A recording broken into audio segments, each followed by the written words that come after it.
Okay, let's unpack this. You've probably scrolled past it, right? Maybe even worn it without really thinking about it. I'm talking about the rise of those really, really clean lines, the muted neutral colors, basic garments that just seem to be absolutely everywhere these days. People call it flat fashion or normcore. And yeah, on the surface, it looks so effortless, so cool. But here's where it gets really interesting. Our deep dive into the sources we looked at, well, it shows this is way more than just a fleeting style choice. This isn't just about, what you decide to put on in the morning. It's like a window into something much bigger, a cultural thing, a response maybe to our crazy, digitally overloaded lives. So today, we're going to explore its surprising history, how social media kind of kicks it into overdrive, and maybe most importantly, how we can navigate this whole aesthetic and reclaim our own sense of agency. Oh, absolutely. If you connect this to the bigger picture, flat fashion isn't just an aesthetic choice. It's really a profound coping strategy. A strategy for a world that, let's face it, often feels overstimulated, relentlessly demanding. Your source material actually puts it right alongside other things we're seeing, like lying flat, goblin mode, even hikikomori. Wow, goblin mode. Okay. Yeah, it sounds funny, but there are all these subtle, sometimes unconscious ways people are resisting the constant pace of modern life. That's a really powerful connection. So it's almost like a uniform for an overwhelmed generation, a sort of quiet protest against the constant pressure to perform, to consume, to always want new stuff. Exactly. But okay, let's pin this down. When we talk about flat fashion or normcore, what exactly are we describing? For some who might be thinking, what is that? Sure. Essentially, we're looking at clothes that are, well, clinically simple, often neutral tone, think beige, gray, white, black. Relaxed fits, usually logoless, just fundamentally basic pieces. Think of it as the visual language of that stealth wealth idea you see all over social media feeds. Instagram, TikTok, it's everywhere. And our sources really highlight this. It's not just some random shift in taste. It feels more like a direct, almost instinctual response to being overstimulated, overproductive, the sheer information overload we all deal with. Yeah, that makes sense. It's sort of how the engagement economy, the one that's always celebrating novelty and newness, ironically offers up monotony. Monotony as a kind of safe harbor, convenient, maybe even presented as the smart choice. Okay, convenience is a form of resistance. Mm-hmm. And speaking of universal languages, Mm-hmm. the sources draw this really fascinating parallel between flat fashion and, get this, the typeface Helvetica. Yeah. How does a font connect to our clothes?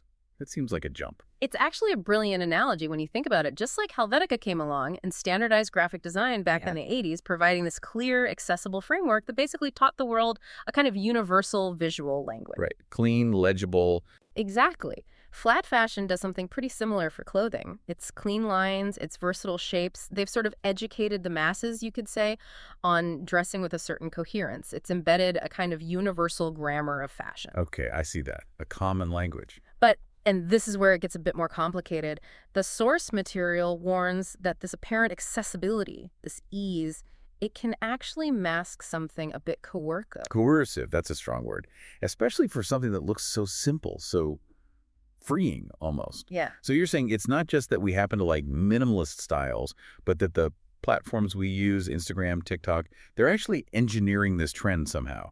How powerful can that really be? It is disturbingly powerful, actually. The dominance of flat fashion, it's not just an organic thing, not just us deciding we like beige this year. The sources describe it as a systemic mechanism that commodifies identity and aspiration. Commodifies identity. Yeah, think about it. Your unique style, your individual expression, the things that make you, they're subtly being turned into a product. You see this especially clearly with the whole influencer economy. It kind of dangles this promise of liberation, of building your personal brand. You're right, be your own boss. Exactly. But often, the price is aesthetic conformity. You have to fit the mold. These platforms, they run on algorithms designed for profit, right? And they actively push minimalist looks because they're visually clear, they have broad appeal, they perform well. So they get more clicks, more engagement. Precisely. It's a subtle manipulation, really. And it feeds into this feeling described as a kind of quiet revolt by an attention deficit generation. A generation, the sources say, experiences severe deprivation in terms of sense of purpose and belonging, just feeling overwhelmed by information and this constant need to perform online, performative fatigue. Okay, so I think I'm getting this. We feel overwhelmed, we naturally gravitate towards simplicity, and then the algorithms are like, great, simple works for us too. and they just feed it back to us because it's easy to push, easy to quantify. But is there actual, like, hard evidence, quantifiable stuff, showing that algorithms are driving these choices, not just reflecting what we already like? That's the critical question, isn't it? Are we choosing these styles, or are they, in a way, being chosen for us? And the sources point to some pretty clear evidence. Take Pinterest, for example. Between 2020 and 2021, they saw this massive 71% jump in searches for sustainable, timeless styles. 71%. Wow. Yeah. And the analysis in your material doesn't just say, oh, people got interested. It describes it as a calculated consensus. Calculated consensus, meaning It's shaped by the digital algorithms. They prioritize content that fits these aesthetics because that content maximizes engagement, which maximizes profit for the platform. And think about TikTok, those crazy fast 48-hour trend cycles. Oh, yeah, impossible to keep up with. Exactly. They systematically overwhelm us, both cognitively and financially. So naturally, you start preferring styles that don't require constant adaptation or spending, styles that just work. Wow, okay. That paints a pretty stark picture. It really does sound like this Faustian bargain you mentioned earlier.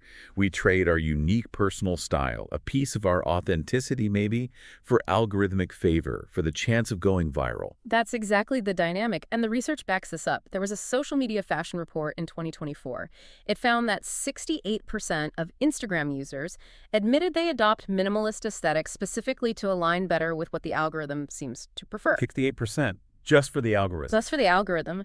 They see those neutral, versatile clothes as a coping mechanism for the sheer speed and volume of trends flying past. It's like capitalism's ultimate refinement of aesthetic guidance, you know? The algorithms aren't just reflecting demand, they're actively constructing it.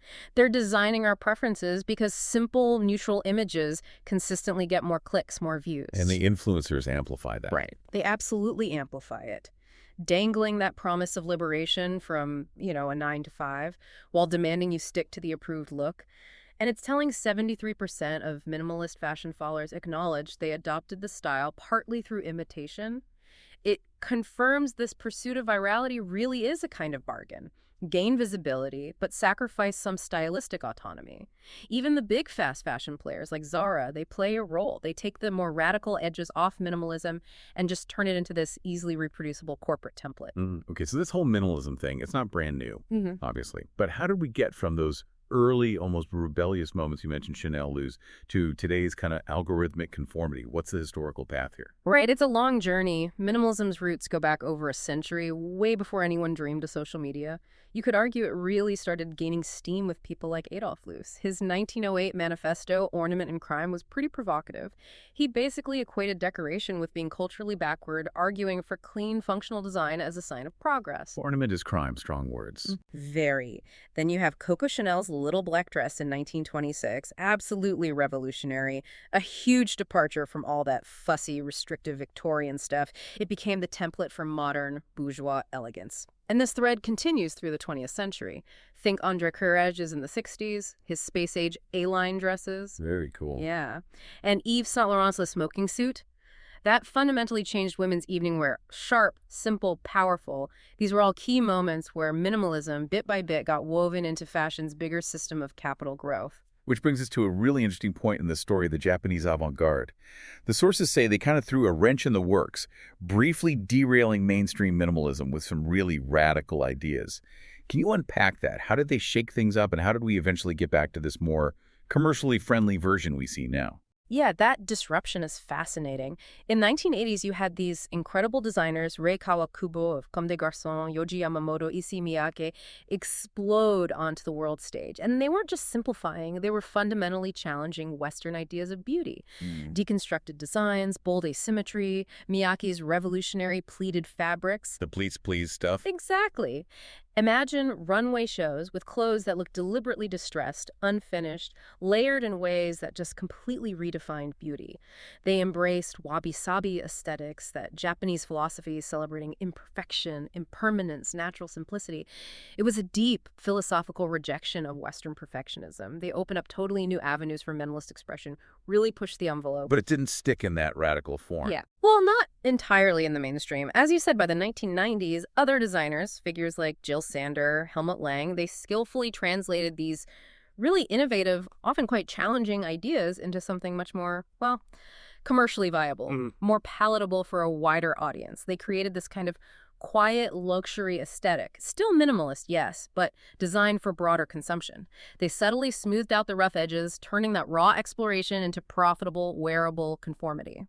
And so fast forward to today, and flat fashion becomes the digital culmination of all this history. It's not just a style, it's almost like an algorithmic creation, built to maximize profit through everyone looking sort of similar. That sums it up pretty well. The current dominance of flat fashion is deeply tied to the digital age's infrastructure.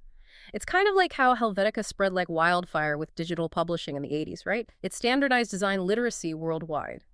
Today's flat fashion, think of brands like Uniqlo, Masters of the Perfect Basic, or the huge influence of Phoebe Philo when she was at Celine between 2008 and 2018, it serves a similar function. It gives you a navigable aesthetic framework, a safe harbor in the middle of these dizzying, fast-paced social media trend cycles. The whole algorithmic system thrives on that cognitive exhaustion from the 48-hour trends we talked about. It gently nudges public taste back towards a practical, reproducible standard of dressing well, while of course reflecting and profiting from the algorithmic nature of culture today. Okay, so if flat fashion is both this understandable reaction to feeling overwhelmed and potentially this algorithmic cage, masking a deeper influence, what the sources called the final stage of identity packaging. How do we break free? How do we express ourselves authentically when everything seems to be pushing us towards the same neutral palette? It's the crucial question, right? And it's true, while flat fashion looks like it's democratizing style, and that 2024 Youth Fashion Survey showed 62% of Gen Z actually value that aspect. Yeah, the accessibility. Exactly. But the source material is pretty clear. This masks a systematic influence. It represents the final stage of identity packaging, like your identity is being shrink-wrapped for easy algorithmic consumption. But there's this really energizing call for a complete aesthetic transformation. The sources term it a minimalist maximalist insurgency. Ooh, I like the sound of that. Minimalist maximalist insurgency. So how do we actually do that? How do we hijack this universal aesthetic grammar they've laid out and twist it for our own creative freedom? Who should we be looking at for inspiration here? This is where things get really creative and exciting. The sources point to designers like J.W. Anderson and also Campus Arcone. They're blending minimalist structures with craft, with storytelling in really compelling ways. Take J.W. Anderson's hybrid style. It beautifully fuses that minimalist restraint with bursts of maximalist defiance. Remember his spring-summer 2024 collection? These tailored, almost severe coats, but then they just exploded with what the source called anarchic knit explosions. Anarchic knit explosions. Yeah. Love it. Right. Just vibrant, chaotic bursts of color and texture. Or think about Lowe's Fall/Winter 2024 pixelated dresses, taking a familiar shape and giving it this digital, almost glitchy twist. These aren't just clothes. They show how you can take minimalist foundations and dramatically amp them up with unexpected craft, with narrative. Campus Arcone, too, their bold maximalism apparently gets 55% higher engagement because it creatively transforms those minimalist frameworks. It's about injecting you back into the system. So it resonates. People respond to that individuality. Exactly. And there's data. A 2023 study showed these minimalist maximalist hybrids drove 60% higher consumer trust than flat fashion alone. So this isn't just wishful thinking. This rebellion genuinely transforms flat fashion from just a system of conformity into a potential revolutionary canvas for creative expression. It's about taking those neutral basics, the beige trousers, the white tee, and using them as a starting point, a backdrop for your personal story. Maybe it's thrifted prints, maybe upcycled patches, maybe just really bold, unique accessories. So what does this all mean for you listening right now? This deep dive into flat fashion, well, it shows us that even the simplest looking styles can have these incredibly complex layers, from deep historical roots to really powerful algorithmic influences. It's maybe just about being aware, aware of the subtle and maybe not so subtle forces that are shaping our choices in a world that's constantly trying to tell us what's in. Precisely. Think back to the typography analogy. Helvetica was foundational, right? But the desire for more expression didn't kill it. It sparked an explosion of new typefaces, a whole design renaissance. Flat fashion could be a similar moment. This invites you, really, to consider how you can thoughtfully adapt this aesthetic literacy, the shared grammar of fashion, to bring richness and individuality back into your own everyday life. Maybe it's not about totally rejecting minimalism. Maybe it's about asking yourself, how can I inject my own anarchic knit explosion into my personal style? How can I take the tools the system gives me and use them to build something that truly reflects me? How can we turn this landscape of uniformity into an instrument of truly individualized mass expression?